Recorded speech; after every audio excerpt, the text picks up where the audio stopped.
This is the Overdue Homework Podcast.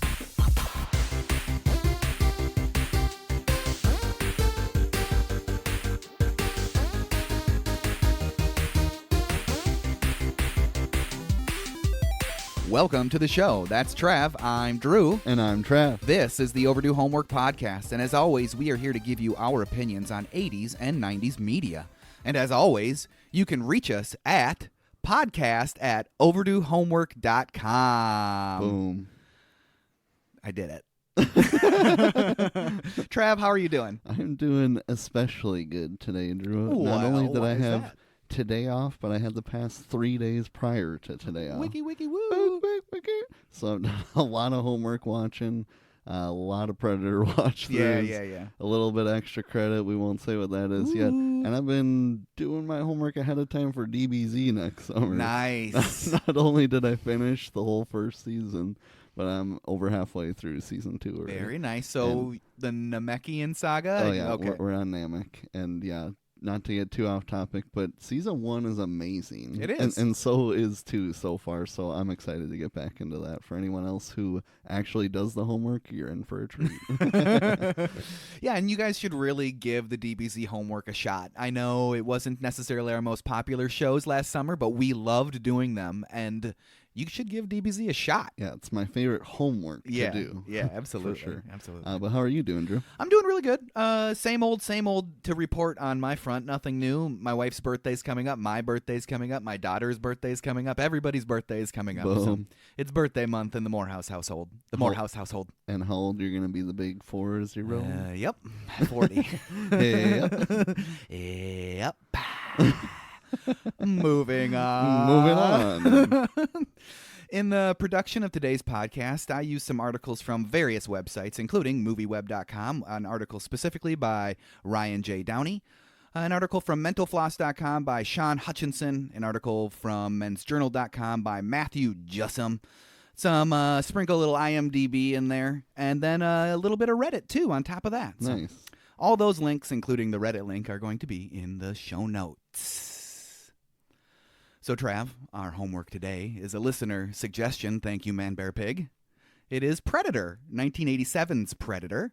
And, of course, that's directed by John McTiernan, written by Jim Thomas and John Thomas. Produced by Lawrence Gordon, Joel Silver, John Davis, starring Arnold Schwarzenegger as Major Alan Dutch Schaefer, Carl Weathers as Al Dillon, Elpida Carrillo as Anna Gonzalez, Bill Duke as Master Sergeant Mac Elliott, Richard Chavez as Staff Sergeant George, probably Jorge, Pancho Ramirez, Jesse Ventura as Sergeant First Class Blaine Cooper, Sonny Landham as Sergeant First Class Billy Soul. And then there's Shane Black. Don't forget about Shane Black. No. He was Sergeant Rick Hawkins. And then, of course, the man in the suit himself, Kevin Peter Hall. Also, the helicopter pilot at the end of the movie. Nice. We'll talk about it a little bit later. So a voice actor named Peter Cullen supplies the voice for Predator. Peter Cullen is also known for his work as Optimus Prime in like everything, cartoons, movies, games, theme park rides, everything. Amazing. Other voiceover work includes Eeyore in Winnie the Pooh, and he is only credited in this movie as vocalizations by, and it's very late in the staff role in the credits. So you'd think he'd get a little bit more credit. You would think. But nope, no credit. No credit. Can you make those Predator noises, Trav? No. I can't do it either. This movie was distributed by 20th Century Fox. It's a very 1980s Fox film, is it not? Oh, yeah. It really is. It was released June 12th, 1987. Had a budget of $15 to $18 million. I don't know why they can't give us a concrete number. I'm going to say it every time we get those numbers, but that's just the way it is. Box office was $98.3 million, and that is $256.6 million in 2024. 24. It's 2024 now. Nice. Thank you. Are you ready to break this one down, Trav? I am. And before we get into it, I just have to say, so I think I've only seen this movie one time in my life. I watched it once and then bought it, so it seemed like new homework to me. And for as crazy ridiculous as this movie is, it has no business being as good as it is. It's such a good movie. You really couldn't have said it any better. It's so ridiculous, but for some reason, it's such a good movie. Let's get into it. It boggles the mind. It bottles the mind, in fact. Seriously. So, 1987 Predator. Let's do it, Trav. Let's do it. We open with space and an alien aircraft jettisoning something to land on Earth. What could it be? Yeah, what could it be? It's the Predator. Sequel set already because there's other Predators since that spaceship flew off, unless it's some sort of autopilot. But, yeah. you know. That had that one Predator on it. Yep, just the one Predator. He's just a one-off. One of a kind. One of a kind. He's a one-of-a-kind kind of guy. And then the Predator title card. So the first Predator was originally called Hunter until after production was completed. So the script idea originated from a joke about Rocky IV. It was kind of like Rocky had no one else to fight, so he might as well fight an alien. Sure. That's an interesting premise for a movie. Rocky fighting an alien. Why not? I'd watch it. I would. Next, it's 1987, so of course, there's helicopters everywhere. Obviously. Black helicopters everywhere. Landing in the jungle in some sort of military location, a forward base, if you will. Any military terms I use will probably be wildly inaccurate. I'm not a military guy, not to say I don't respect and appreciate the services of all those that are in the military, all our military guys and gals. Yeah. Do gals like being called gals? Probably not. Huh? I don't know. I don't know either.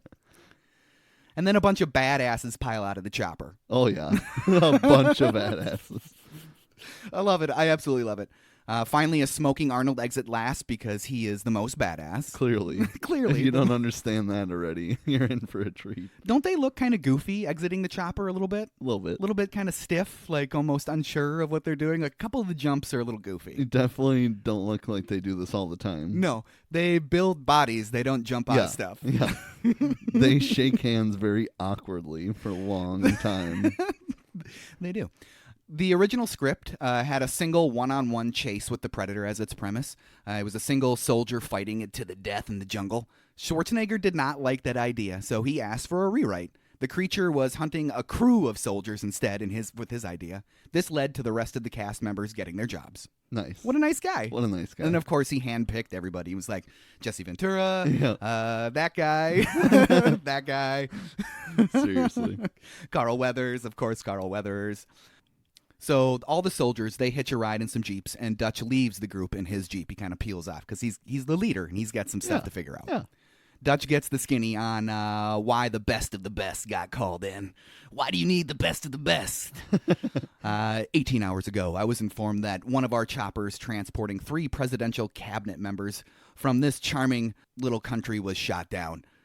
The pilots radioed from the ground that they were all alive. The position was fixed by the transponder beacon on board the chopper. It's a rescue mission. That's the premise. It's a rescue mission in a hostile country. Yeah. They crossed the border. So why did not the regular army? Because somebody said you're the best. Dylan, you son of a bitch. Mega meme alert, correct? Mega meme alert. And then comes on to, the Dylan and Dutch muscle show. The CIA is getting you a little soft there, Dylan. Too much pencil and paper. And then he's just like, all right already. Yeah. All right already. And then camera pans to their biceps a solid 3 times. Luckily for everybody, though, it turns out that this mission is going to be a piece of cake. Piece of cake. It's going to be a one-day operation, swoop in, rescue the cabinet members, and Dylan is going to go with on the mission, whether you like it or not. General, my team works alone. You know that. We all have our orders.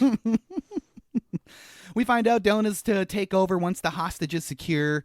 It's mission time. It's mission time. I love these movies because it's just get right into it. Drop them in. Back in the choppers, headed to the rendezvous point, bathed in red light. Chaw anyone? Yuck. No, thank you. No, thank thanks. you.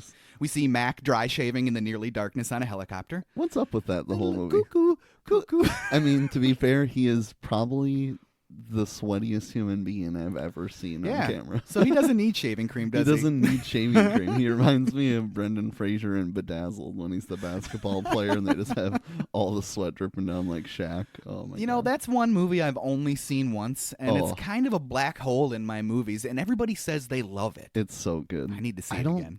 I don't think that's 90s, but we're going to do that. If it has to be extra credit, we're going to do it. If I had to make a guess, I'd say like 1998. 1999. 1998. Something like that. When did Bedazzled come out? 2000, October 20th, 2000. Extra credit it is. Extra credit. All right. On the helicopter ride, we find out that there ain't going to be no backup for our fellas. Nope. This is getting better by the minute. And we get the first of Hawkins' jokes. He told his girlfriend he wanted a little pussy. So does she. Hers is huge. It's as big as a house. Great joke. It's a joke. Great is a gigantic stretch. I don't understand. So when you read the script, the joke is different. It's like a much cleaner joke it's just like a really run-of-the-mill like dad joke. I don't remember what it is. But Yeah. So did he ad-lib those? I don't understand. Like, just to give the movie a little extra R rating? Like, I guess. That's it? Yeah. Just to make it a little more edgy? A little more adult? Sure. This one's worse than the next one. Yes, this one is worse. But they're both bad. Yeah, the next one's actually a little funny. A little funny. Everybody is still refusing the chewing tobacco. That's good. That is really good. Bunch of slack-jawed F words. This stuff will make you sexual Tyrannosaurus like me. Jesus. He actually said that. He F actually word. said the F word. I'm not going to say that one. No. That one's not going to No, happen. not going to say that one. That one's not going to happen. Blaine spits on Dylan's shoes. Dylan is most definitely considered an outsider in the group. They don't really like his presence. No, they don't. No, they see him as a CIA worm, maybe. They don't trust the CIA. Yep. That's what it seems to me, at least. They finally make it to the rendezvous point and repel into the dense jungle. Looks like fun. Yeah. Couldn't pay me enough, that's for sure. No. The jungle or the helicopter rappelling. Yeah. Neither. It's a serious Vietnam influence, isn't it? Doesn't it feel like kind of like a Vietnam movie? Would it be a desert landscape if it was a modern movie? Because Hollywood seems to like take the most recent locations of foreign wars and like use them as backdrops in their movies, right? True. Yeah, it probably would be. It probably would be. Just it gives me that the Vietnam vibes of those types of movies. The film was actually shot on location in Mexico. The fictional jungles of Valverde actually are locations in Puerto Vallarta and Palenque, Mexico. Probably should have looked that one up. But because the Mexican jungle is deciduous, so like our trees, they lose their leaves, tons of fake leaves had to be added to the trees in order to make the jungle seem lush and inescapable. Nice. So it seems like an extra production thing that they could have just gone somewhere else. You would Didn't think. have to do that, but You it would must have been the cheapest thing that they could have had. The men, they all cautiously move through the jungle at this point. They come across the downed helicopter stuck in a tree. Both pilots a single gunshot wound to the head. And the chopper was stripped of anything useful. The chopper was taken out with a heat seeker. It didn't crash. No. Heat seeker, man. It was most likely being used for surveillance and not an escort mission. Definitely puts Dylan under a microscope at this point because lies are already unraveling. We're 5 minutes into the movie. Like, okay. A heat seeker missile is pretty sophisticated for a bunch of half-assed mountain boys. But there's something else. 6 men with U.S.-issued boots. I mean, what could that mean? Yeah. It's, probably that Dutch and his gang are the second attempt. Probably. Yeah. Time for some further investigation. We see Billy sucking on a vine. That's a thing. I didn't know that was a thing until this movie. Me neither. It must be kind of like that whole cactus water in a desert type of thing. I guess, yeah. Seemed like it was. He has a feeling, though, at this point, you know, because he's a Native American, so he's attuned to the world beyond what the eyes can perceive. Obviously. Stereotype, anybody? Bing, bang, boom. A bunch of skinless corpses hanging in the jungle. Yep. Seemed a little aggressive, but... It did. The movie quickly turns to a horror motif. Yeah. Like, if you're going in thinking like an action thriller adventure, all of a sudden you see a whole bunch of skinless corpses. You're like, oh, Jesus. Yeah, it's already earned its R rating in multiple ways. Yes, definitely has. They look pretty fake in HD, but I bet in the VHS era, it seemed very more realistic. Oh, definitely. You can hear the predator clicks and stuff as Billy approaches the hanging corpses at the beginning. Did you notice that? Yep. Yeah, it's interesting, isn't it? Dutch confronted with the dog tags from a U.S. soldier, Jim Hopper. So, are you ready for this? Okay. If all the events of Stranger Things as we know it end in 1985, would it be unbelievable if the CIA targeted Jim Hopper and recruited him to investigate some weird shit in Central America? Nope. Jim Hopper from Stranger Things. Yeah, I caught that. And Hawkins. Yeah. Which is the high school. Yeah. It's now 1987. Jim Hopper and his new team, 6 men in total, are assigned to a CIA asset, Dylan, to investigate the strange murders in the jungles of Central America, with the cover story that they are there to rescue several CIA agents captured by rebels with their helicopter when their helicopter was shot down over the jungles of Guatemala. During their trek, Hopper's team quickly discovers the wreckage of the agent's helicopter. Hopper and his men are attacked, unable to determine the position of their enemy due to a cloaking device. They desperately fire in all directions. But ultimately, all of them were either incapacitated or killed. Dutch heads a rescue team that is called in by Dylan to find out what happened to Jim Hopper.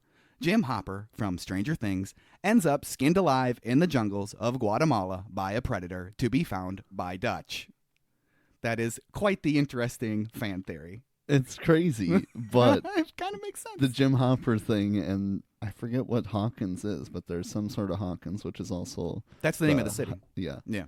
It's Isn't crazy. it the name of the city? In Stranger Things, it's the high school. Yes, it's the high school. Yep. Okay. Oh, and Hawkins is one of the soldiers. Okay, Yeah, that's what he's it one of is. the soldiers. But But that was weird. so, thank you, Reddit. So now, for the real cinematic universe that the Predator connects to, there's actually video evidence of this in all these movies, so it's kind of interesting to actually talk about. So the fictional country of Valverde has appeared in numerous films and television shows, including Commando, Die Hard 2. So since the Predator also connects with Alien, because they've had movies together, Yep. Alien has its own Easter eggs that connect it to Blade Runner. So that would make it interconnected with an interconnected universe that includes all of the following films: all of the Alien movies, all of the Predator movies, all of the Die Hard films, Blade Runner and its sequel, and Commando. They all share one giant universe. That's a multiverse I want to tap into. That's a multiverse, isn't it? That would be sweet. That is quite the amalgamation of movies from the 80s to throw in there. It's very cool. And now when I watch these movies, I'm going to be looking for these Easter eggs. So I can't wait for that. Anyway, got him down, Mac. Mac got him down. So why are they actually there? What was with the second group of soldiers? Yep. There's no sign of them. It's likely they disappeared. Did the guerrillas do this? It's really impossible for us to know at this point. So Dutch orders his men to spread out with no sound because it's payback time. Get that minigun out. Very excited to get that minigun This out. is one of the sweetest things in cinema history, to see Ventura with this minigun. It's unbelievable. So that gun is actually called the M134 minigun. That's used by Jesse Ventura. And it is not a real weapon that any soldier can actually use. It's meant to be used attached to a tripod on the side of a helicopter. Okay. The weapon alone weighs over 100 pounds and can fire up to 6,000 rounds a minute, making it impossible for any human to use as depicted in this film. Yeah, it's still really cool. Super cool. Yeah. We find out, though, that the group of men is being watched by who? By what? Suddenly, we're transported to a completely new point of view in the movie. In some strange heat view. Some would maybe call it heat vision. Yeah. The heat vision actually is not heat vision in this movie. Okay. The filmmakers attempt to use actual heat vision for the Predator. The specific camera proved impractical on location shoots. So instead, normal footage was made into a negative in post-production, and then exaggerated heat vision colors were added to create the effect. Nice. Could have fooled me. Yeah. Dutch and his crew are being watched, and they have no idea at this point. The reveal of the monster being so close to them is very intense, right? Like that he's right there on top of them, and we don't know. They have no idea at this point. The soldiers continue to wander the jungle looking for the guerrillas. They are being stalked by the Predator in a cool and efficient manner.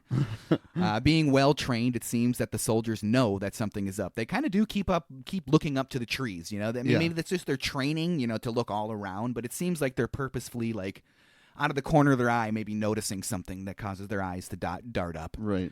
Dutch's team finds that guerrilla base fairly easily. Yep. Fairly. Very easy. Very easily. So they decide to blow it the fuck up.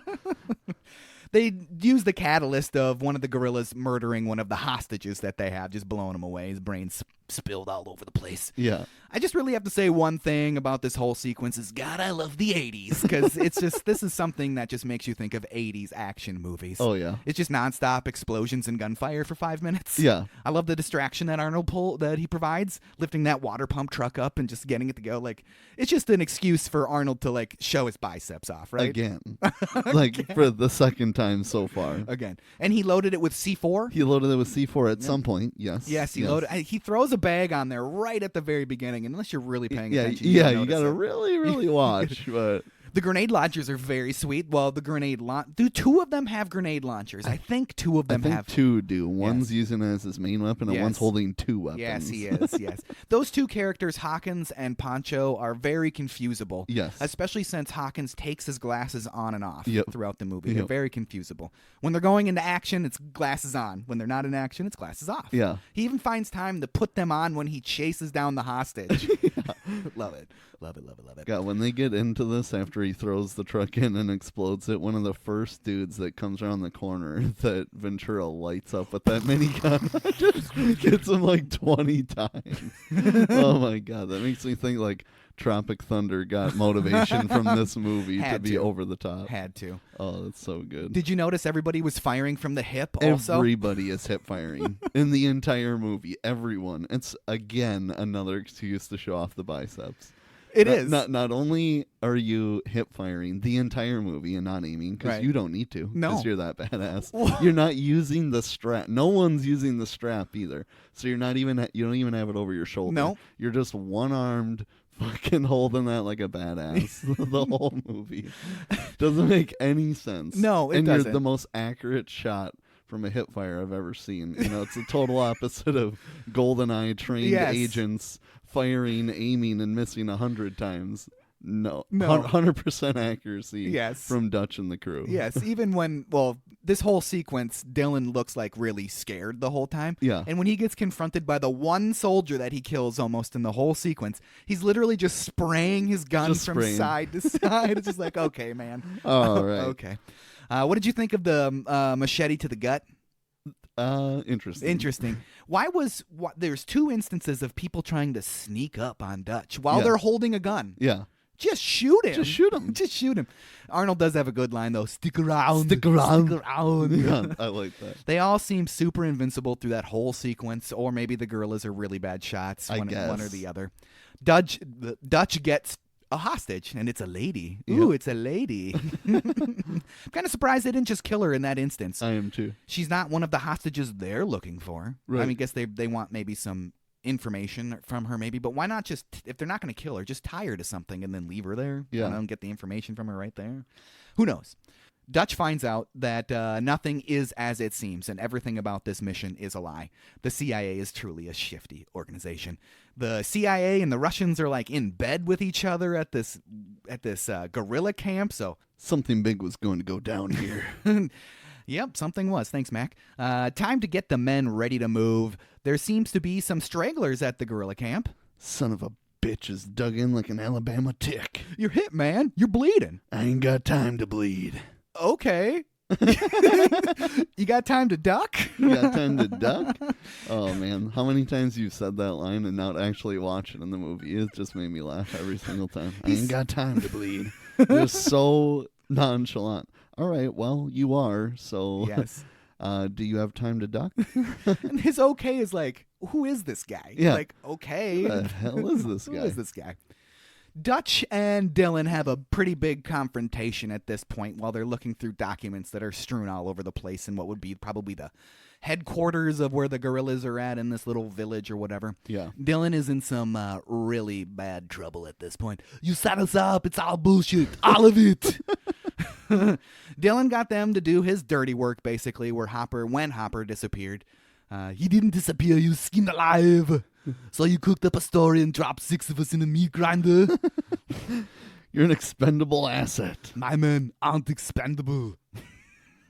So it's time to move out. Dylan wants to bring the hostage. She's his baggage, basically. You fall behind, you're on your own. I may be embellishing my Arnold lines a little bit, but I think it makes it more funny. It makes it way more fun. Dutch and his men are still being watched by the predator, and he's recording their conversations, learning from them, hunting them, especially Dylan and Mac's interaction with the scorpion. So he's like teaching himself English? Seems like it. Because by the end, he can speak it, apparently. He can, apparently. Kind of. Yes. Which, maybe I'll just skip to this part a little bit when her name's Anna, the hostage that they take. When she talks about how she witnessed this as a child, how long has the predator been in their jungle? Yeah. Decades? Yeah. We don't know how long, like, the date of when he landed, when he was ejected to Earth. True. It's just a weird little tidbit that was in there. I'm like, how Definitely long doesn't has he really been make there? sense. No, it doesn't make sense. Oh, yeah. Especially with Dylan and Mac's interaction with that scorpion, the whole turnaround anytime, that comes back a little bit. Yeah. Their location is hot for pickup, so they got to make it to the border. So back to the jungle, through a valley. And Billy wouldn't waste that on a broke dick dog. Whatever that means. Yeah. I'm sure there is some sort of meaning behind that phrase, but this is the only time I've ever heard that phrase is in this movie. Yeah. Great for us. This is where the fun is really going to begin for the movie. So great for us that that's going to happen. Before they go, we get a second joke from Hawkins. You got a big pussy. You got a big pussy. The echo. The echo. That one's a little funny, but why'd you say it twice? I didn't. I didn't. It's the echo. Because of the echo. Billy loves it. Yeah. And then you get that super weird predator hearing him laugh, and it sounds super crazy and maniacal. And the predator obviously doesn't get the joke. No, he doesn't get it.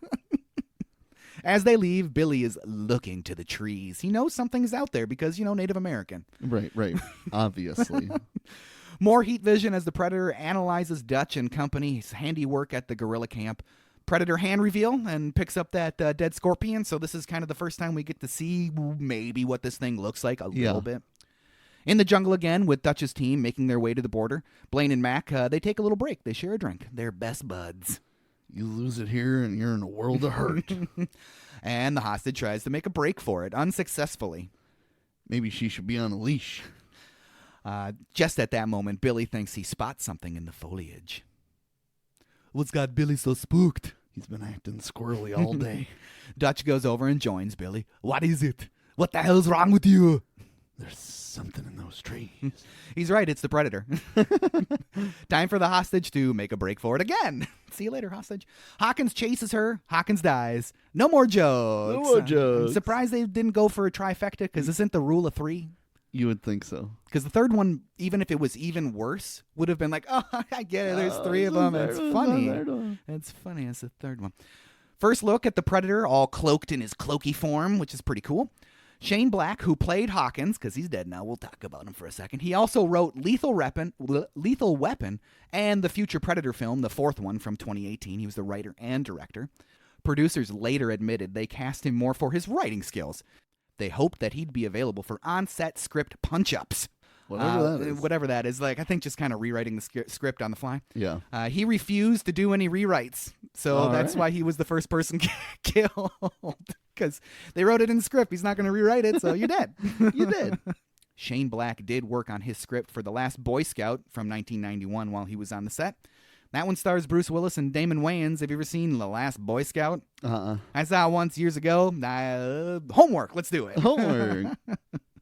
So back to our gang, and they find one deceased Hawkins. Well, they think it's him at least. What in God's name?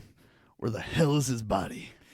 Does the hostage have any answers? Nope. She's scared and scarred at this point. Yep, the jungle came alive and took him. Why didn't they take his radio, and why didn't the hostage escape? They did the same thing to Hopper. Dun, dun, dun, dun. Dun, dun, dun. So at this point, they're still all believing that it's still gorillas, people, not the predator. They still have...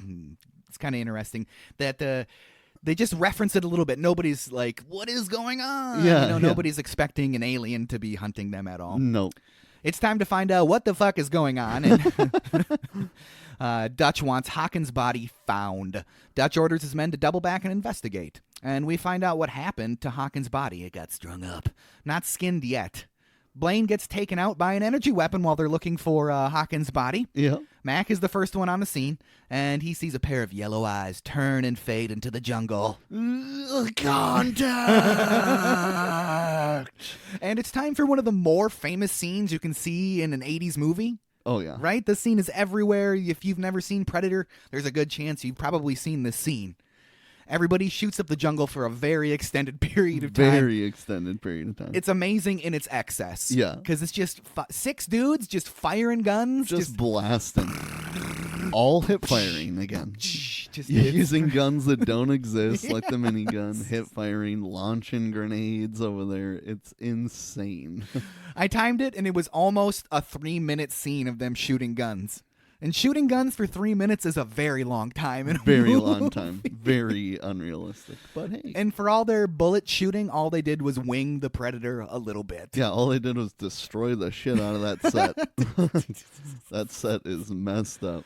It did leave a trail. It did cause the Predator to leave a trail of glowing green blood that the hostage does discover. Yep. But she doesn't point it out to Dutch and his men. Instead, she wipes it on her pants. Yep. Why not be like, what the fuck is this? Yeah.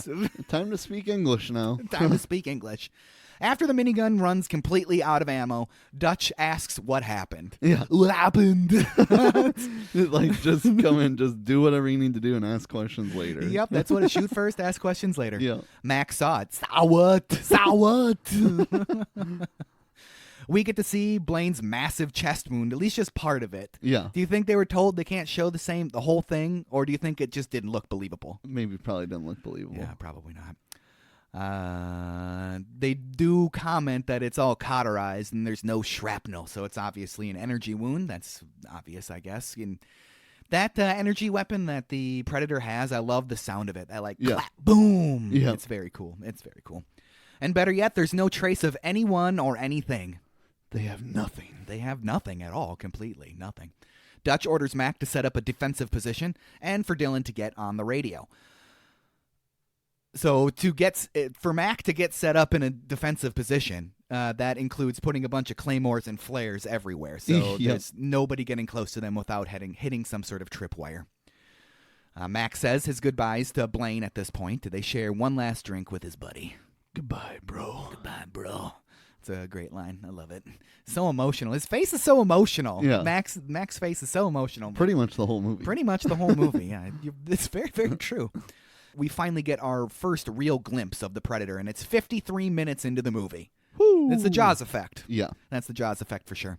The Predator is patching himself up, letting out that scream that's not of this earth. Only Billy and the hostage seem to notice, though. Yeah. I guess you could maybe chalk it up to jungle noises, but still it'd be like nothing that you've heard the whole time that you've been there, I would assume. I think a few more people would notice. The suit that he is wearing was very different originally. The director hated the original suit design and halted production so a new one could be created.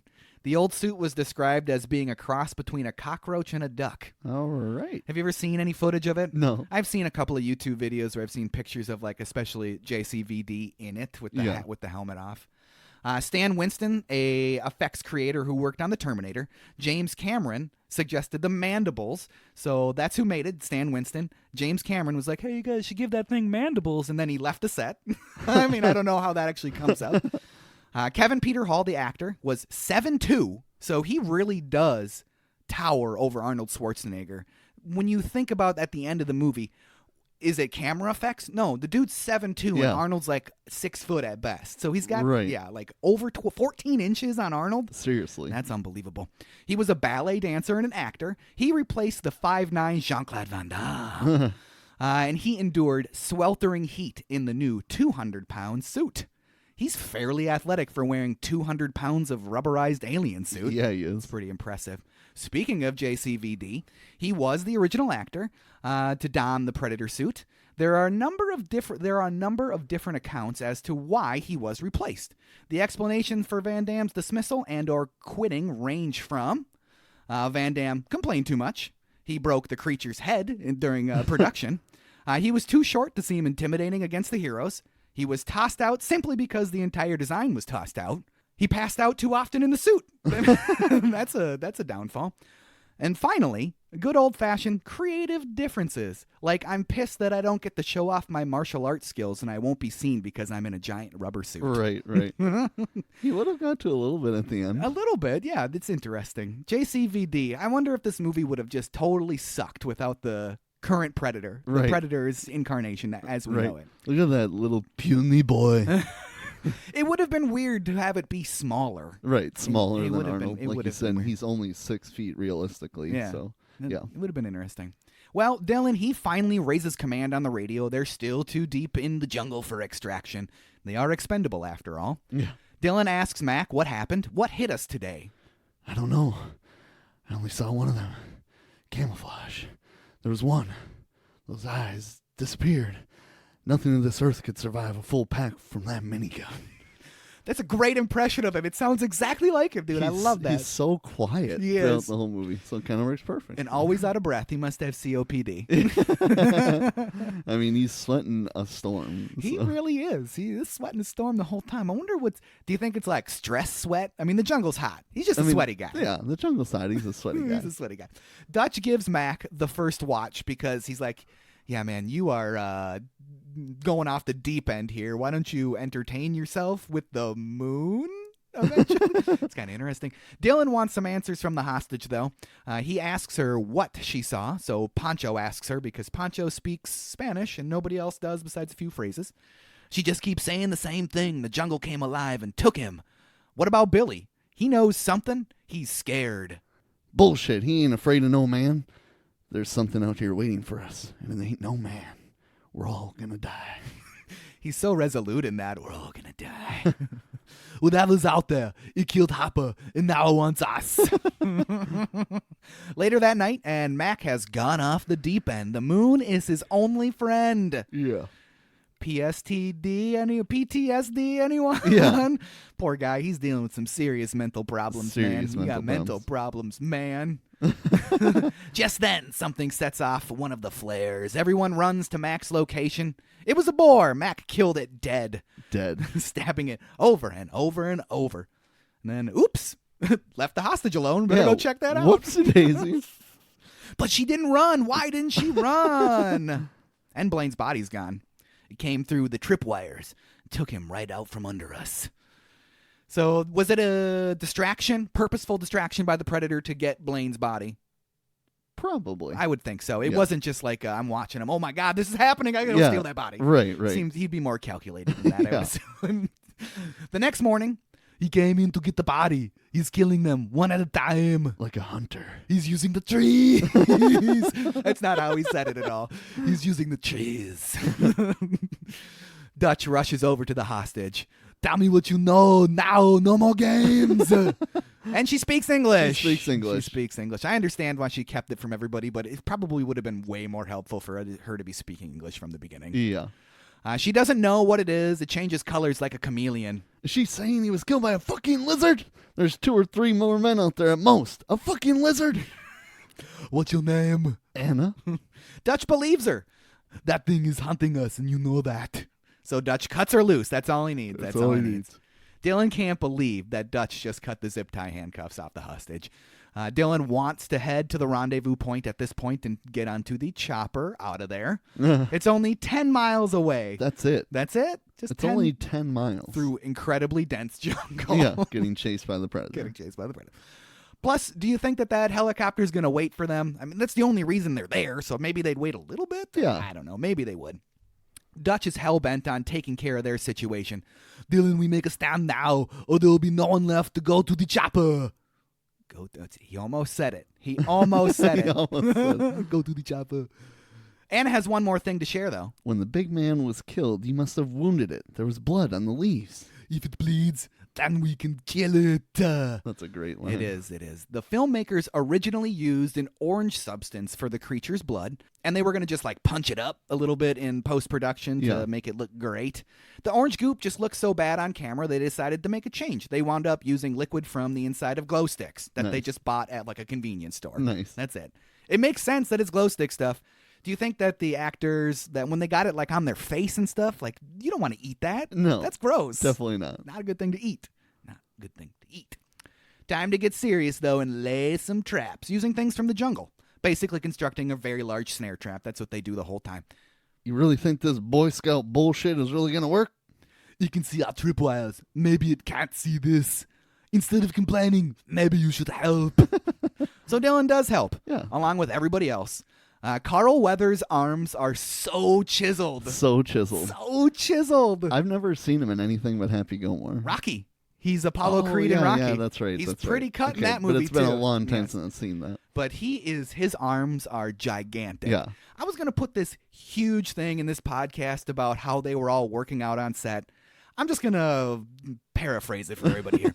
So Arnold was really into working out tons on the set of this movie, so much so that he spent like thousands of dollars to have equipment flown to Mexico where they were filming. Jeez. And everybody would get up like 3 hours before filming started, and they would all pump iron together and get ready for the movie. As a matter of fact, Carl Weathers was so like worried about not being big enough for the movie, he would get up an hour earlier than everybody else and work out even more. Yeah. It's kind of interesting. And there was one other thing that I read where somebody said the phrase like manly men came from Arnold on the production of this movie because that's what they would chant while they were working out. Manly men, manly men. That's hilarious. That would have been a very interesting like room to walk into. Yeah. These 6 dudes just pumping iron, screaming manly men, manly men. Oh, it would have been a very interesting room to walk into. Well, it worked for Carl Weathers because he looks great. He does look great. With the trap set, it's time to catch themselves an alien. Mac is dry shaving again, so that means he's in the zone for killing. He's in the zone. He's in the zone.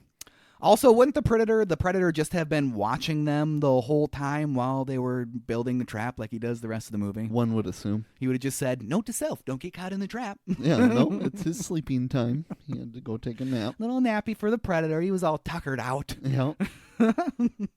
With the team staking out the trap, there's only one way in and out of their location.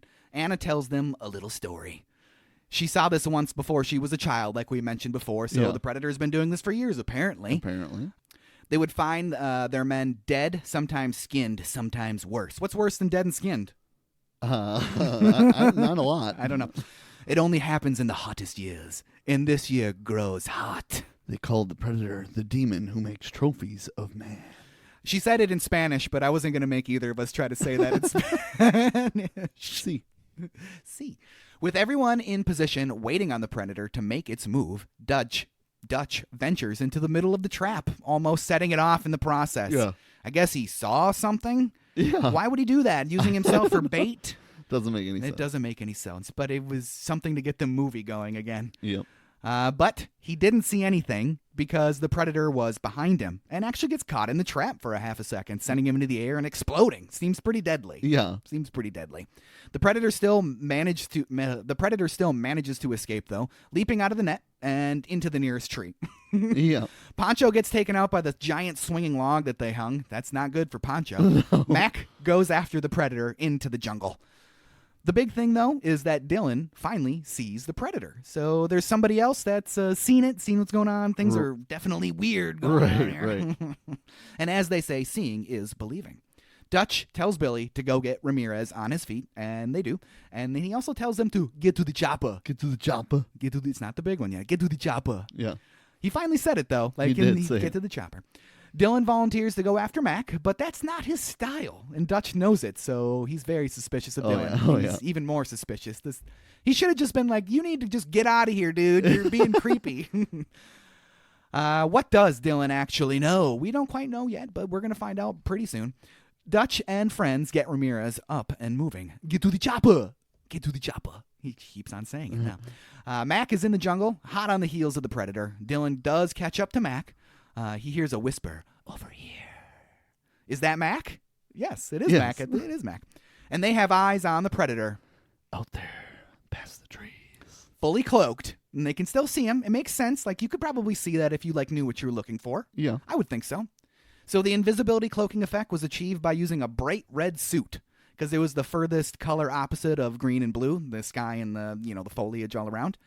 And it was the size of the Predator. The red was removed with a chroma key, which is the green screen techniques that it's just called chroma key. leaving an empty area. The take was then repeated without the actors using a 30% wider lens on the camera. When the two takes were combined optically, the jungle from the second take filled in the empty area because the second take was filmed with the wider lens. Sure. A vague outline of the alien could be seen with the background scenery bending around its shape. Nice. It's an interesting way to do that. How Yeah. do you even understand that that's how you would do that? Right. That's crazy. It's some very smart cinematographer right there. Mac, he has a score to settle, but they both do. They both do. Dylan's plan to flush the predator out does not go well for Mac. No, it does not. His brains end up all over the jungle floor. There's some pretty good head exploding in this movie. It's like just a blood-filled balloon. It's We find out why Anna hasn't been killed. It's because she's been unarmed. There's no sport in killing a defenseless prey. So back to Dylan. Let's just say things don't go well for Dylan. He spots Mac's lifeless body. That's not a good thing. No. He hears anytime in a whisper. So what's going on? Mac's dead. Yeah. Because that was not Mac. Then he gets his arm blown off by the predator. Yeah. As he's firing his gun, at least, bringing that muzzle up, getting ready to fire that gun. Firing. And then it keeps firing, Yeah, even though you see his finger go off the trigger right away. But it's still going, and he's still screaming like he is shooting. No! I do appreciate that they do a very good job of showing us the bloody stump and hiding his arm. It's a very convincing bloody stump. Right. I like it a lot. I was like, let's see it. Come on, let's see. Oh, there it is. There Convincing. And then, unfortunately, for our buddy Dylan, he gets Wolverine clawed to death. Yeah. Unfortunately. That's more of an Arnold, but, Dutch hears Dylan's death scream, and all he has to say is, let's go. That's it. He doesn't care about Dylan one bit anymore. His old buddy double-crossed him too many times. Way too many times. He knows there's no chopper ride for Dylan this time. Billy, however, decides to stay behind and face the predator with a machete, and then he cuts himself with it. Okay. Yeah, sure. He's pumping himself up by giving himself a serious wound. Yeah. So he's staying behind for the greater good, sacrificing himself to save the others, I'm assuming. There's really no other explanation. Maybe he really hates aliens. Yeah. He's a weird guy. He's a weird guy. Any way you look at it, he does not stand a chance. Cue death scream. Yep, there's the death scream. Would you like to give me his death scream? No! Great death scream. Then cue the attack on the rest of the group. That was a very quick, the predator was really moving because he's Billy's just done screaming, and then they're getting attacked in the jungle. They must not have been very far away. Ramirez is killed first, and very quickly. Anna picks up his weapon. Dutch is not going to let that happen. No! He kicks the gun out of her hands and shoots at the predator. He doesn't shoot the predator. The predator shoots back, striking Dutch in the upper arm and shoulder, only wounding him after it's completely destroyed everybody else. Everybody else, but not him. Not him. It doesn't even really break the skin. Not really. There's one scene where his arm kind of looks like when a hot dog bursts when you're cooking it on the grill. That's it. That's it. And then it looks like a leaf is just on there. One of the times I'm like, did he get shot? Because he's moving pretty easily. I rewound my DVD and went frame by frame to watch where it hit him, and it hits him in the chest. It should have killed him. And then all of a sudden it's on his shoulder, and then all of a sudden he's fine. Yeah, and he's just fine. Dutch then has some very specific instructions for Anna. Run! Go! Get to the chopper! Oh, man. So great. Get to the chopper is Arnold Schwarzenegger's personal favorite catchphrase of all time, of any of his movies. That's kind of cool. Yeah, that's awesome. It rolls off the tongue. It's very recognizable. Yeah. Everybody says it. At this point, Dutch's only option is to run straight off a cliff. Well, he kind of slides off the cliff, but still. Oh, shit! So there's something. And let's face it, he's dead here. Yeah. The original shot, there is no way, no matter how fast he's going down this slide, that he makes it to the water. Because there's so much rocks and dirt before that. And then it literally cues to what looks like a totally different movie. Yep, totally different movie. Of a man movie that looks like Arnold just falling into water. And then it goes back to the same Predator style movie. I'm like, okay. So do you think they had convinced some dude on the set to jump off of a high place and just film it? Basically. That's what it looks like. They just had some You're second. about 6 foot kind of tan and a little buff. hey, you jump off of that for $25? Because, I mean, $25 is a lot in 1987. And I'll be in the movie? Yeah, I'll jump in there. Will I get a credit? No credit for you. No credit. $25? All right. You're on. The fall time is suspiciously long, too, with the 2 cuts. It's very, very long. Yeah. Dutch falls into kind of like a washing machine situation, tossed around, and then off a waterfall, so another fall. And then one more set of rapids. But he makes it out pretty well unscathed. Yeah. Not even a scratch. Yeah, really, he's fine. That shot doesn't even affect him at this point. He probably is going to stand up. Whew, that was brisk. That was great. But he crawls up the beach instead, getting completely covered in mud.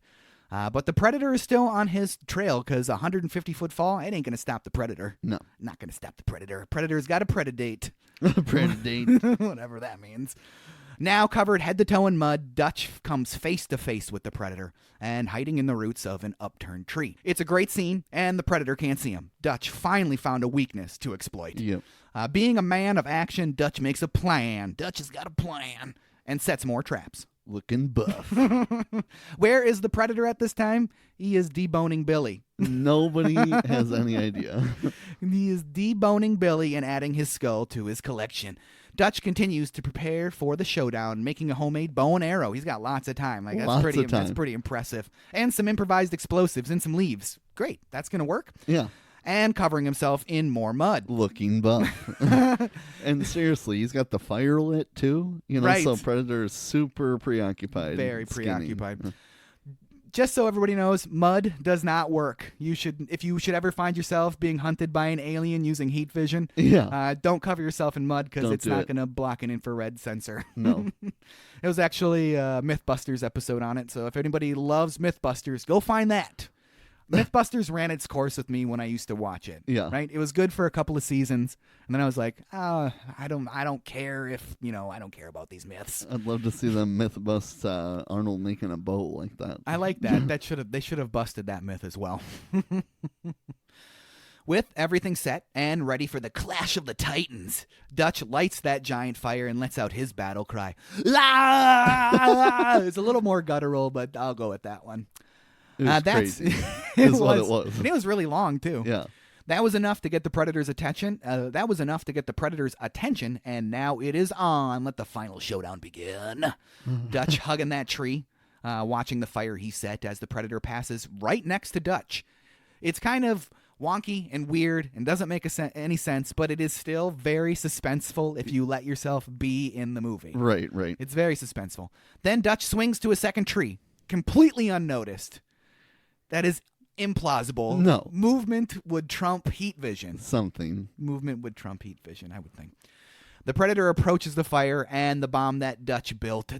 Dutch shoots the bomb. He's got amazing aim with that homemade bow and arrow, exploding that bomb in the Predator's face, damaging the murderers. He's kind of a murderer. Damaging the Predator's tech and evening the playing field to a certain extent. Yeah. The Predator ends up turning and firing wildly into the jungle. Injuring Dutch, is it the fall out of the tree that injures him, or is it one of the shots? Maybe a little bit of both. Yeah. A little bit of both. How did the production not set a forest fire in that scene? Seriously. With all those fireworks going off in the and a jungle? bunch of fake leaves. How did they not set a forest fire? The Predator and Dutch meet on a downed log. Dutch is still invisible to the Predator. He clings to the underside of the log, escaping and then gathering more supplies. A staff with a bomb affixed to it, and a stick with a knife on the end. Yeah. Great. Sure. It's better than nothing. It's certainly better than nothing. Now it seems as though Dutch has the upper hand to an extent. The Predator is kind of weakened. Dutch has got some weapons. The Predator doesn't know what's going on. So he tosses a rock to get the Predator's reaction and kind of show off his location a little bit to get him moving a little bit. Then he tosses the staff. With each throw, the Predator reveals his hiding spot by shooting at the objects that Dutch throws. It's a great bit of 80s movie animation, the 3 beams coming together into a triangle. Yeah. So after the Predator shoots at the rock and the staff that Dutch throws, which is a little bit ballsy because if you're throwing something that you need later to cause an explosion. Yeah. And the Predator missed it, which is also kind of weird. Really weird.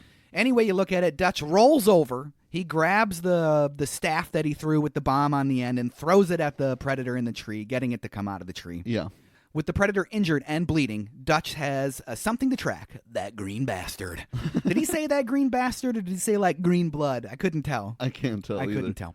It's a trail of glowing blood leading to a hidey hole. It's obviously a trap for Dutch, so he's not going to go in there. Yeah. But the predator still can't see Dutch as it closes in. One more explosive to create a diversion, and Dutch escapes into the water.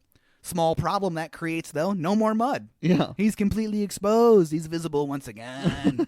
So it's time for some fisticuffs and the final showdown again. Yeah, this is ridiculous. It is very ridiculous. And the full facial reveal of the predator, finally. Yeah. It's very badass, and yeah. it's kind of shocking, even though you know what you're looking for. You know it's going to be coming. It's scarier than you were imagining. Definitely That's is. for sure. You're one ugly motherfucker. Motherfucker. He kind of says that word. You're one ugly motherfucker. The predator's actual vision really sucks. Yeah, it does. Why is it so bad? I don't know. It's so bad. It's kind of horrible. weird that he would evolve with such terrible vision.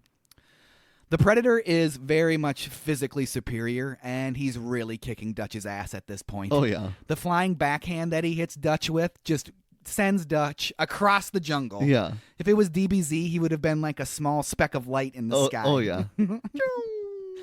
And on top of that, Dutch's punches do absolutely nothing. Nothing to him. Dutch does manage to lead the predator to his final trap that he set with the large log that he hoisted up into the trees. As the predator continues to kick his ass. But the predator ain't no fool. Come on, kill me. I'm here, kill me. Do it now. I'm here. I'm here. Oh, You loved that scene, didn't you, Trey? that scene is rough. That's for sure the worst scene. Seeing the trap, the predator just kind of stands up and walks around it. Great. Yeah.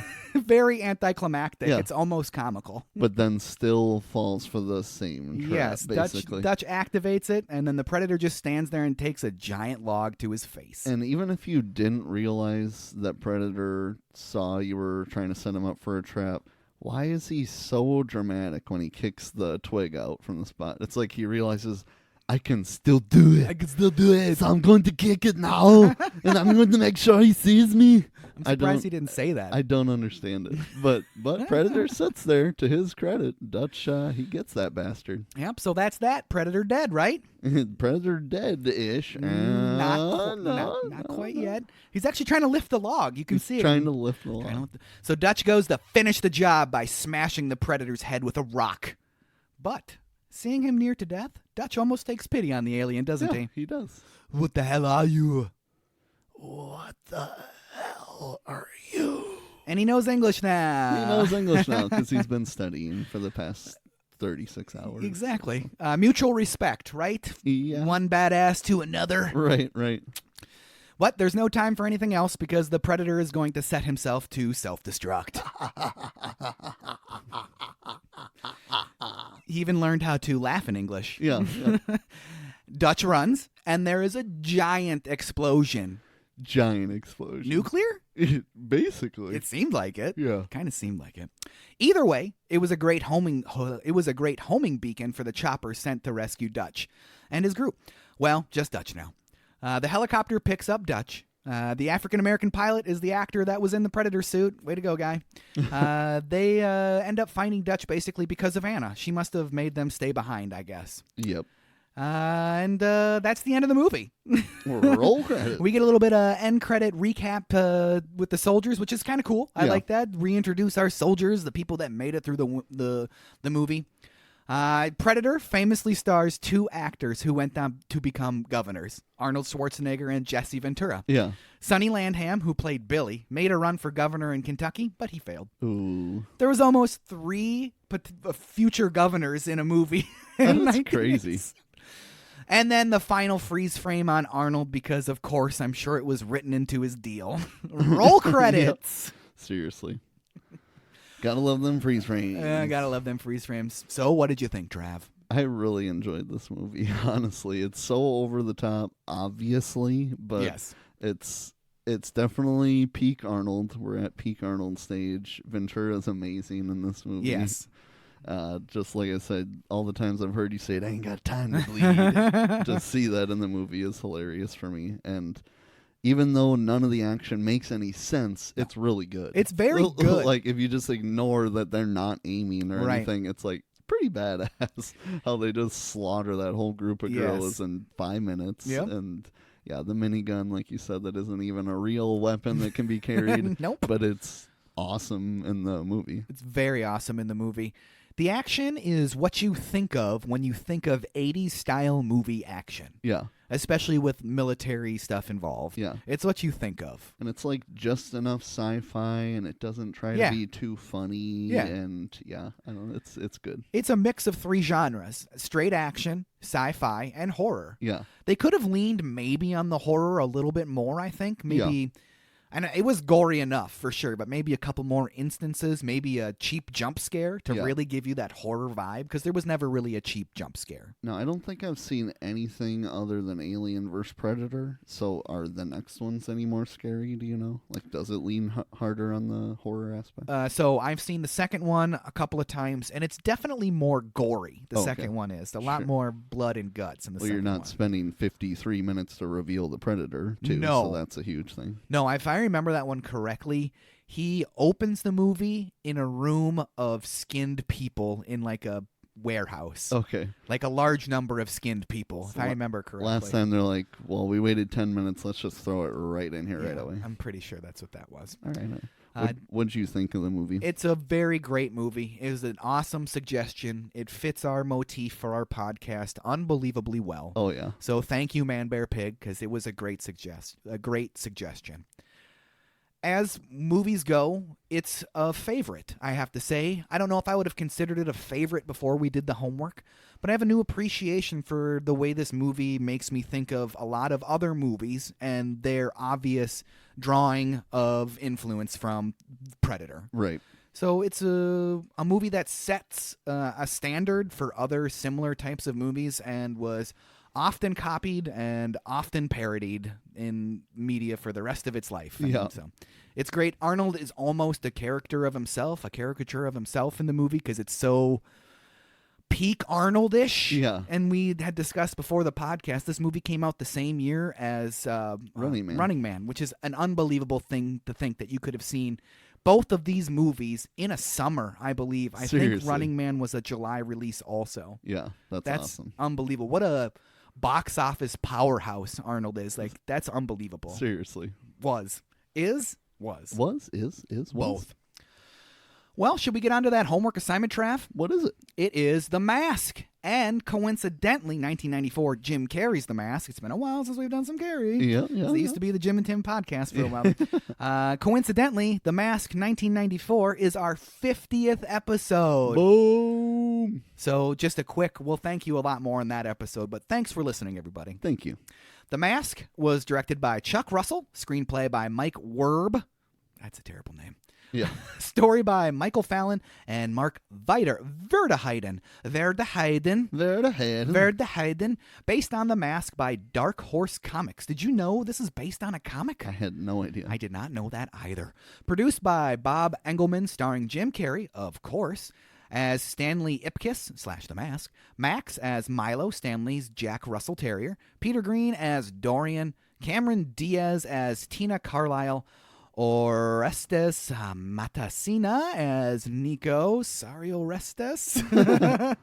Peter Reigert as Lieutenant Mitch Calloway. Richard Jenny as Charlie Schumacher, and many, many more. Many more. Cinematography by John R. Leonetti. Edited by Arthur Coburn. Music by Randy Edelman. Production by Dark Horse Entertainment, distributed by New Line Cinema. It was released July 29th, 1994. Once again, a range budget of $18 to $23 million. A box office of $351.6 million in 1994. Gigantic. This movie was a sensation. It's a $746.4 million comedy. Holy crap. Comedy. Yeah. That's intense. And as I've said before, the first movie I remember in theaters. Yes. My dad thinks it was TMNT, but I don't. This is the first one I remember. That says something. You may have gone to TMNT, but this is the one you remember. 5 years old. Freshly 5 years old. 5 years So. Yeah, Dad's like, let's do it. One scene that took me a really, really long time to figure out was at the muffler shop when the dudes get wheeled out on the gurneys with the mufflers up their butts. I had no idea what was going on with that scene for a long-ass time until I watched it maybe in my teens, and I was like, oh. It's up their asses. With that said, Trav, hit me with that outro. All right, time to get into some emails here. So we got to read the inaugural email on the new email, which is podcast@overduehomework.com. And it is, of course, from Man Bear Pig, who suggested Predator, and he just wrote in to say, love the Jingle All the Way episode. The impressions of Phil and Arnold were spot on. Thank you, Man Bear Pig. He said he laughed so hard when we were saying the reindeer names, which I also laughed very hard when Drew was doing that. He said he doesn't have any questions. He just hoped to be the first one to send an email, and he was. And he was Dasha, Donald, Comet, Cupid, something, and Brunson. And Blitzen. I don't know them off the top of my head, I guess. Oh, that was so good, though. All right, Trav. Man Bear Pig, he set us up, didn't he? He set us up hot off the press. So I got an email from Man Bear Pig. And because it's about Predator, we felt like we should probably insert it into Predator. So. That's what we did. So here it is. It's a big one. So we're going to have some fun and just switch off reading some of these from Man Bear Pig. So he was a military man. So he Correct. called in to Thank you for your service. Fun inconsistencies with the movie, which he suggested. So he put, opening scene. Why is Sarge in a suit? Are they contractors or operators? The world may never know. May never know. They may never know. Next one he's got is, didn't establish Dylan's rank, if any. He's got no rank. He's just a big, beefy dude. He's just a big, beefy dude ready for that long-ass handshake. I'm ready to handshake everybody. Arm wrestle them. I arm wrestle the Predator. Anybody. Discussing QRF on infill and finding there isn't a QRF. Sorry, I don't know what that means. I don't know what that means, Man Bear Pig. I'm going to take your word for it. Shaving a Bowie. An hour later, he's shaving with a Bic. PTSD is hitting hard, he says on that one. So he's shaving with his Bowie knife, like right. the big knife, and then he's shaving with a Bic an hour later. And yes, the PTSD was hitting him very hard. Very, very hard. Ventura backpack weight. Gun is 20 pounds. Fast roping would be difficult. Yeah, hundreds of pounds he'd probably have to have on his back trudging through jungle. It's impossible. Yeah. Impossible. Modern combat vests hold 6 mags. They'd be out of ammo after the village.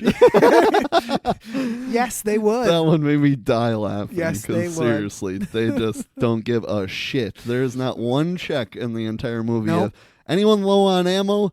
Nah, dude, we all have infinite, remember? Oh my god, that was funny. You put the Konami code in before we left, right? Yeah. Up, down, left, right, BA, start. In quotes here, Cox minigun most likely would fire off a round. Yes, it would, wouldn't it? That would be so hilarious. Oh, sorry about that. There was enough comedy in the movie that could have happened. Yes. That would have been funny. Just killed that guy. Ugh, yikes, just killed that guy. Arnold uses sights one time with the 203 after he sends a truck into the camp, and then nobody uses sights. And at one point, he's even squinting as he's hip firing, isn't he? He's like looking through one eye as he's hip firing. No. Looking where the bullets are landing, and it's easier if you squint one eye. But I only shoot from the hip. I only shoot from the hip. Oh, that's hilarious. The gun noises were pretty accurate, he says, but they used an MP5 noise instead of an M16. Sure. I think an MP5 is a SMG, if I remember from Call of Duty. Sure. An M16 is an assault rifle. Yes, it is. Yeah. Yes, it is. Yes. Yeah, Drew and I are not gun people or military people. I was not in the military. No, so thanks, Man Bear Pig. Yes, thank you. Typically, you don't call a major. LT or captain is normal. All other officers are sir. Interesting. So you just call him lieutenant or commander. Otherwise, just sir. Just sir. Interesting. Woman sneaks up on Arnie with a pistol. Cocking sound, but her thumb does nothing. That's a problem. That's a problem. I kind of glanced over that one. Jesse has 3 bandages on his left arm from 3 gunshots. Couple of bandages should work. Later only has 1 big bandage and scars on upper arm. That healed quickly. Very quickly. That's some Logan stuff, some Wolverine shit going on there. Yes, it is. Dude stops to look around after the pussy joke. The bore of his rifle has basically a BB gun adapter. See, that's something really cool that I would have never noticed in a million years. Ever. Yeah. Billy tracking scene. He's just standing in the open. He is. He's just standing there. He's just trying to get in tune with nature. If I was a predator. Maybe he's actually thinking in his head, man, they all think I'm some sort of this expert tracker. Maybe if I just stand here long enough, they'll just move on. If I just take a long pause. Ventura's minigun has a master key attached to it, and he's wearing a standard issue MTV shirt. I am mad that we didn't bring that up. I wish we would have. We didn't bring that up because I remember watching that thing and thought, that is some badass nostalgia. And then MTV was awesome. Yes, and it goes from being a T-shirt to a ripped-off sleeve. Sleeve cut. Yes, oh, yeah, baby. Love it. First time Sergeant sees Predator, dude goes full retard. Never go full retard. Unloads pig for 7 seconds, shot minigun for 43 seconds, or 2,130 rounds. 100 round belt weighs 6 pounds, so we got 150 pounds worth of rounds on this gun. Everyone's hip firing, and he later says he shot 200 rounds with the minigun. Going back to before they assault the village, Jesse is sliding down the hill and then tactically sneaking around with his MP5, backpack minigun, and infinite ammo? Yes, all of those things. Obviously. Dude, it makes sense, okay? When you break down the numbers of how many rounds actually were fired, it just makes it even... 2,000, so 10 times the amount he says. Makes it even more... Completely implausible. Completely implausible. Sergeant setting up mortar trap with his face right over the tube. Yep, that's good, right? That's interesting. That's a smart idea, definitely. Oh, shit, Sarge blew his face off. Oh, God, yeah. Well, Predator knows where we are now, so that's the thing.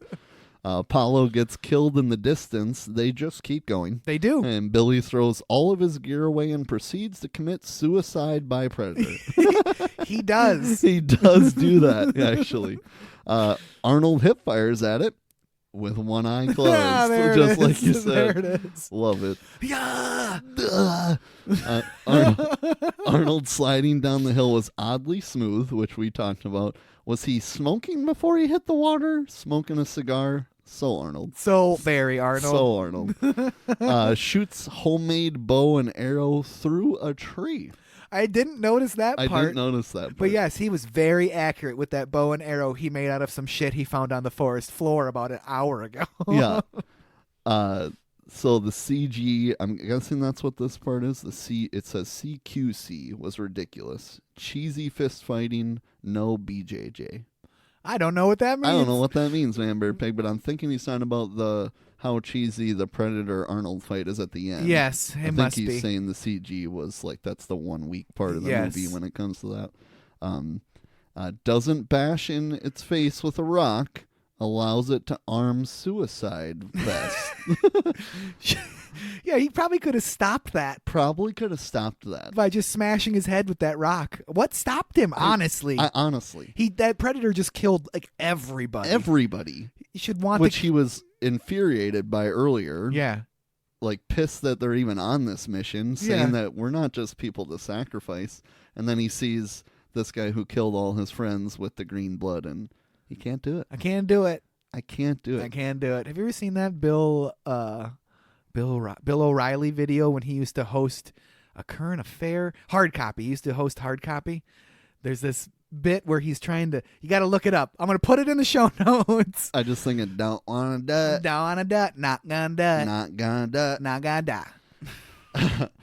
No way a 2-star general would chopper into a hot exfil. Probably not. I bet you he's not going down boots on the ground as a 2-star general.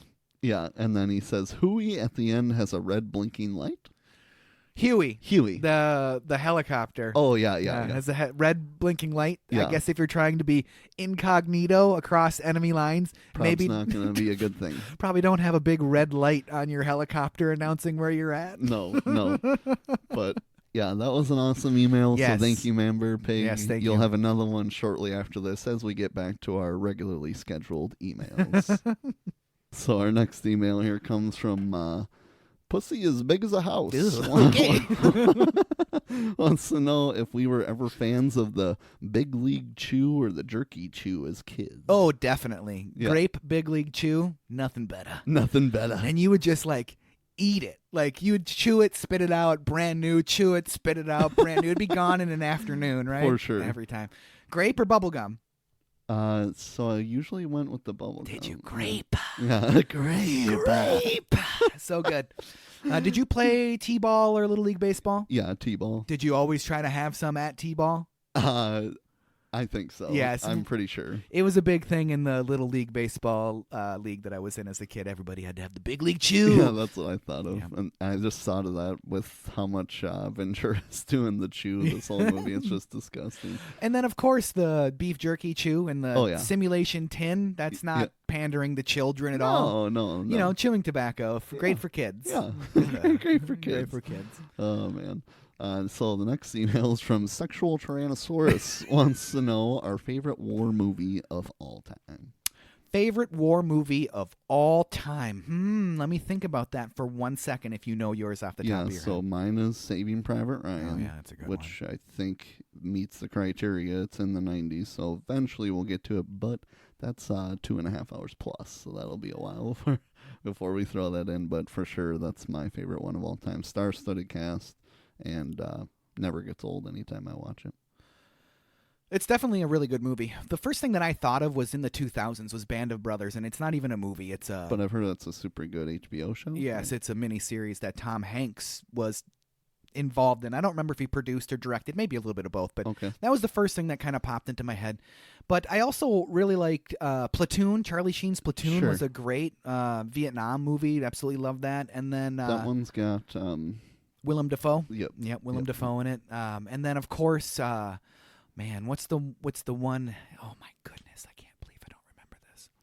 The one with Marlon Brando and Martin Sheen. It's from the 70s, so we would never get to it. Yeah. I'm really sad. I'm going to chop all this out because it's embarrassing. It had that big re-release in the 90s. Apocalypse Now. That's what it was. Okay. So another one is Apocalypse Now from the 70s. It had that big re-release in the 90s with all the extra footage and stuff and made it like a 4.5-hour film.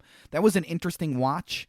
It was one of those things where I rented it from the video store because it was a double cassette tape, double VHS tape. So it's like, can I watch both VHSs? So Right.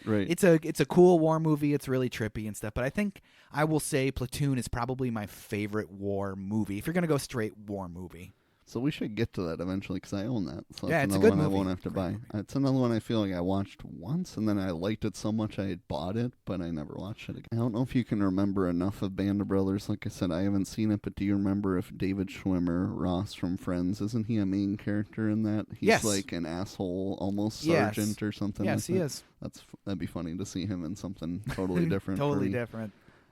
Next email here is there an echo in here? Wants to know what's a better movie, Alien or Predator, and who's scarier? I like Alien more. Yep. Because I love sci-fi more than I would love. Same. Love them both, but I love Alien more. Alien, you could consider a horror movie. Yes, definitely. Before you would say it's sci-fi horror. Right, Which a is lot less action. a lot less obviously. action, a lot more suspense. Yep, But the action that is in it is ultra intense. definitely. And we can't do the we first can't one. do the first one 'cause Extra it's credit. 78 or 9. Something Something dumb. The second one is no slouch, though. Aliens is no slouch. That's a great Definitely. movie, too. Yeah, we'll have to get to it. I agree with both. I put Alien for both better movie and scarier. Yes. Definitely scarier. I wouldn't have expected to have Predator as close to as awesome of a movie, but now Yes. that we just did it, it's up there. It is. But like you, I'm more into the sci-fi and space and all that kind of stuff. So maybe Predator movies get more into that eventually. I Plus, don't it's know. hard to deny Ridley Scott. He is quite the director. Yeah, He is quite the for director. sure. So my question for Drew is, if you could star in any movie that we've covered, what would it be? Any movie that we've covered, star in it. Star in it. Oh my God, star in it. I think I would star in Dumb and Dumber, because That's what I put. It would be so fun. Yeah. To be that stupid and that unaware, but Seriously. still come out on top. Basically, come out on top. There we go. Remake. Me and you. Dumb and Dumber and Dumber. I'm Lloyd. You're Harry. Okay, perfect. We got it. We got it. Yeah, that's what I put too, just because it'd be so damn fun. It would be a lot of That'd fun. be a lot of fun, even if it was hypothetically taking one of their roles and acting with them. It'd be amazing. If we did it, it'd be amazing. We know the script pretty damn well without having to even see it, so that would be fun. I put honorable mention Batman Returns, because that would be a lot of fun too. That would be sick. That would be really sick. Not Batman Forever. You could grind a dino. No grinding the dinos. Definitely working with Michelle Pfeiffer. That would have been awesome. Yeah, definitely. Yeah. And I don't have a Keaton, but I mean, I could do the Christian Bale Batman. Yes, you could. You could. But yeah, that wraps up our emails today. So thank you, everyone. As Drew said, we got episode 50 coming up, so that's awesome. We appreciate it. Email us at the newer, which is podcast@overduehomework.com. Follow us on Instagram and Facebook at Overdue Homework Podcast. And as always, don't forget to tune in to the next exciting episode of the Overdue Homework Podcast.